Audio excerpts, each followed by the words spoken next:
বাংলাদেশে স্বৈরশাসনের অবসান ঘটেছে,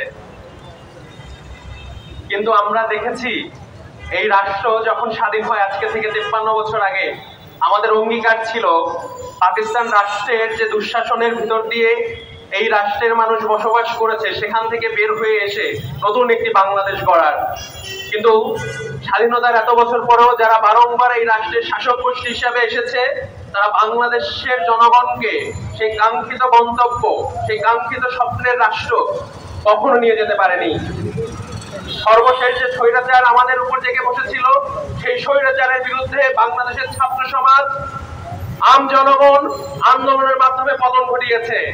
আমরা চাই নতুন যে সরকার আমাদের মাধ্যমে গঠিত হয়েছে, জনগণের এই মুহূর্তে প্রতিনিধিত্ব করছে, বাংলাদেশকে সেই কাঙ্ক্ষিত গন্তব্যের রাস্তায় নিয়ে যাবে। বাংলাদেশ রাষ্ট্রটি তৈরি হয়েছিল সাম্য ও মানবিক মর্যাদা, সামাজিক সুবিচারের উপর ভিত্তি করে। আমরা আমাদের সেই সোনার বাংলাদেশ চাই, যে বাংলাদেশে কেউ বিনা চিকিৎসায় মারা যাবে না, যে বাংলাদেশে কেউ রাস্তায় মাথায় ইট দিয়ে ঘুমাবে না, যে বাংলাদেশে কোনো ব্যাংক ডাকাত থাকবে না, যে বাংলাদেশে কোনো লুটেরা থাকবে না, বাংলাদেশে সাম্য ন্যায়ের শাসন প্রতিষ্ঠা হবে।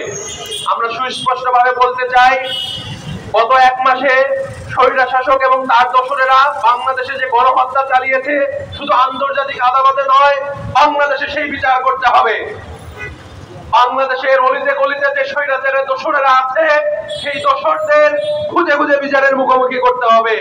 বাংলাদেশের আইনের শাসন এবং সাম্যের যে বিধান প্রতিষ্ঠার মাধ্যমে আমরা নতুন কোন স্বৈরাচার এই ভূখণ্ডে ফিরে আসবে, সেই রাস্তা চিরতরে বন্ধ করে দিতে চাই। একই সাথে আমরা বলতে চাই, বাংলাদেশে এই ছাত্র জনতার গণ অভ্যুত্থানে যে শহীদেরা নিহত হয়েছে, তাদেরকে ক্ষতিপূরণ, যে আহতরা এখনো চিকিৎসাধীন আছে, রাষ্ট্রীয়ভাবে সে আহতদের চিকিৎসার ব্যবস্থা করতে হবে। এবং সর্বোপরি আমাদের যে স্বপ্নের বাংলাদেশ, আমাদের যে সাম্যের বাংলাদেশ, আমাদের যে মানবিক মর্যাদার বাংলাদেশ, সেই রাষ্ট্র পুনর্গঠনে ছাত্র এবং জনতার অংশগ্রহণের মাধ্যমে এই সোনার বাংলা আমরা গঠন করব। এবং বাংলার জনগণকে আহ্বান করছি, এই সোনার বাংলাদেশ, আমাদের কাঙ্ক্ষিত স্বপ্নের বাংলাদেশ গড়ার পক্ষে সকলে সামিল হন। ধন্যবাদ।